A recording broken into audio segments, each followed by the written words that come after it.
এই গতকালকের একটা কাহিনী আপনাদেরকে বলি। আমি দরবারে বসা ছিলাম, একটা মানুষ আসলো 15 থেকে 16 বছর আগে। একটু খেয়াল করবেন, 15 থেকে 16 বছর। ওনার বাবা মারা যায়। মারা যাওয়ার পরে ওনার বড় চাচা, যেটাই হোক, ওনাদের যে সম্পত্তির ভাগ দেওয়ার কথা ওইটা আর দেয় নেই, বরঞ্চ ওনার মাকে এবং ওনার একটা বোনকে ঘর থেকে বের করে দেয়। ওই যে মনে রাখবেন, বাবা স্বামী অসুস্থ হলো অনেক দাম। বাবার ছায়া যখন মাথার উপর থেকে চলে যায় না, তখন সমাজ দেখবেন আপনার আমার জন্য বিষাক্ত হয়ে যায়। যে কথা বলতো না, সাহস পেত না কখনো সামনে এসে, সেও পর্যন্ত আপনার সামনে এসে আঙ্গুল তুলে কথা বলবে। স্বামী যতক্ষণ থাকে, সে যেই করুক না কেন, যাই করুক না কেন, স্বামী যতক্ষণ থাকে দেখবেন ওই পরিবারে, সমাজে স্ত্রীদের একটা সম্মান থাকে। স্বামীটা যদি চলে যায়, মারা যায়, দেখবেন হারিয়ে যায়, তখন দেখবেন ওই বউকে যতই কোটিপতির মেয়ে হোক না কেন, কেমন জানি সমাজে আর তাকে দাম দেয় না।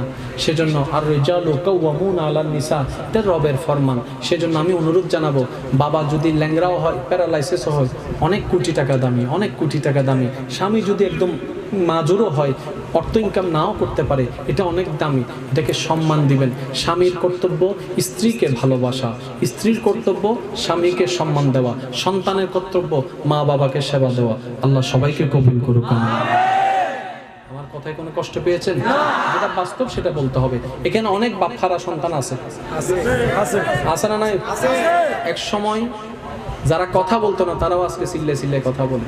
ওই যেটা হলো একটু আগে, তো 15 থেকে 16 বছর আগে ওনার চাচা অথবা যেটা যাই হোক ঘর থেকে বের করে দেয়, সম্পত্তি কিছুই দেয় নেই। তখন উনি মোটামুটি বুঝার বয়স হয়েছেন আর কি। এরপরে ওনারা চলে গেলেন ঢাকায়। আল্লাহর কি মেহেরবানি, আমি বলছি একটু শুনেন।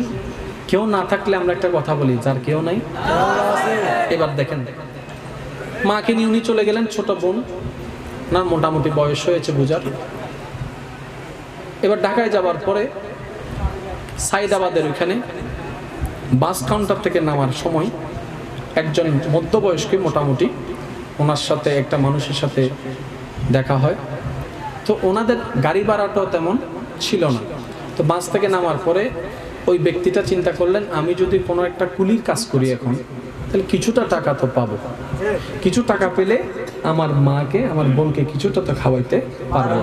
এটা হচ্ছে পুরুষ জাতি।